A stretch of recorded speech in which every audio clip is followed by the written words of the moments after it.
Bonjour. Donc, en fait, je vais donc faire la première leçon de Assimil pour apprendre le japonais que vous voyez ici. Et maintenant, donc, c'est pour commencer. Alors, en fait, je vais lire à voix haute, mot par mot, qu'est-ce qui est dit. Donc, d'abord, pour commencer, donc c'est un texte. Donc, c'est vite, allons-y, j'ai compris, ou là-bas, il fait chaud, oui, alors. Donc, je vais dire en fait en japonais comment ça se dit. Ok. 第大。Attends. 一課 Dai. Ika. Donc c'est première leçon. C'est pour commencer. Donc ce sont les bases. 早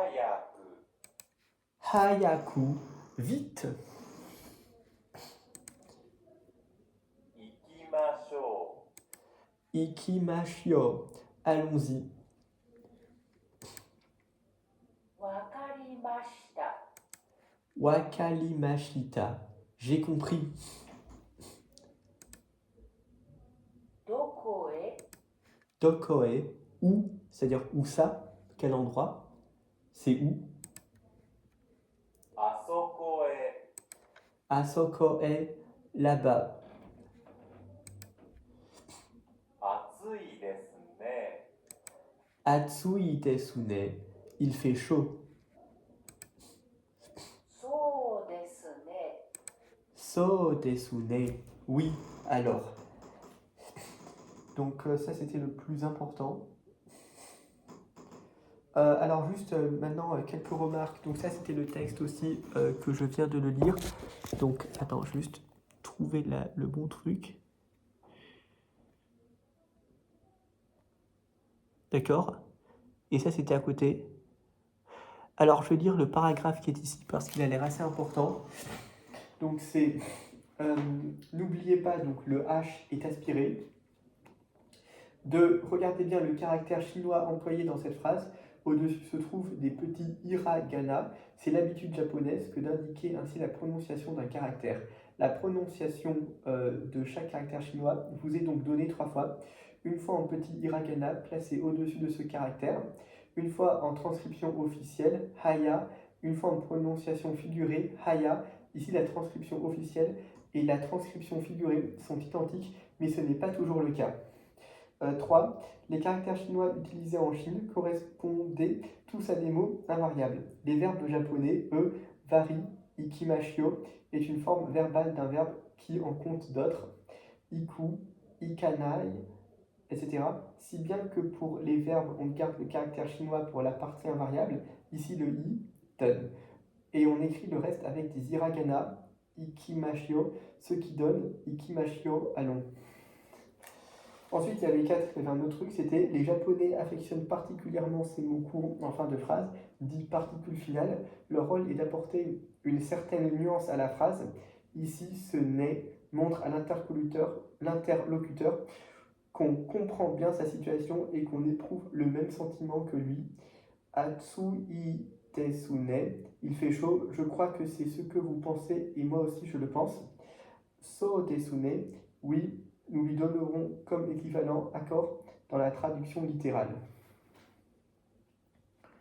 Je continue maintenant.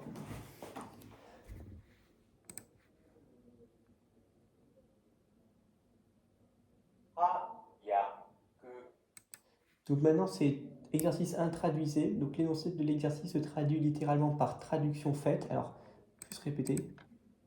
そうですね。 Attends, là je reprends.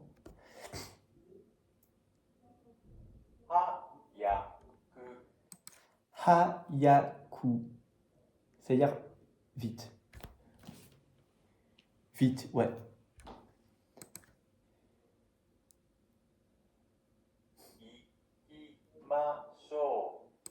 行きましょ Ikimashio. Allons-y. う。わかりました。 Wakalimashita, c'est j'ai compris.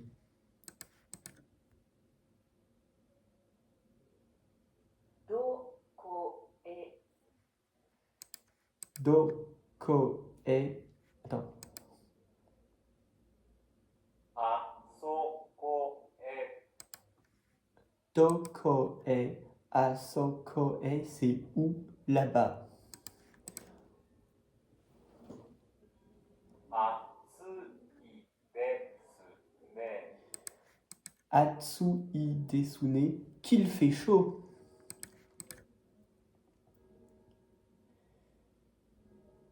そうですね。 Donc là, c'est so desune.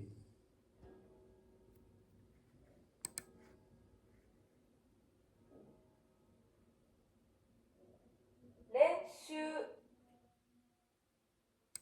Les choux. 早く Donc c'est hayaku, c'est-à-dire vite.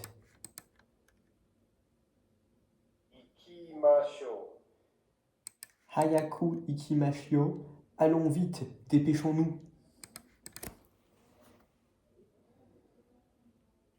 早く行きましょ Hayaku ikimashio. Allons vite, dépêchons-nous.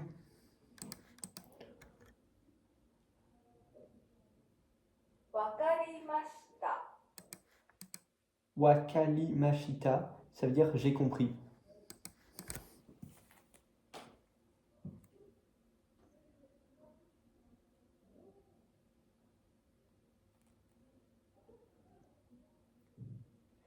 Ok, donc la leçon 1 est terminée. Donc regardez, effectivement le livre, ça peut servir à quelque chose. Donc là en fait j'ai terminé donc, le cours de japonais pour aujourd'hui. Et on se reverra donc pour la prochaine séance, la leçon 2. Je vais juste montrer maintenant les images du livre.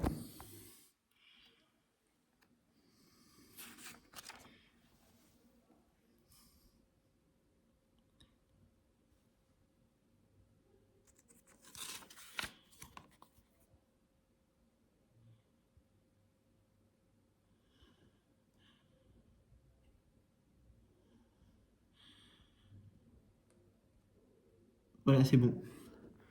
Donc, je viens de terminer là.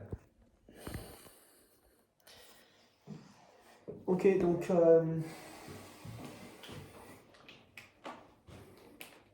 apprenez les bases à nouveau et préparez-vous donc pour la prochaine séance. Chers élèves de 3e.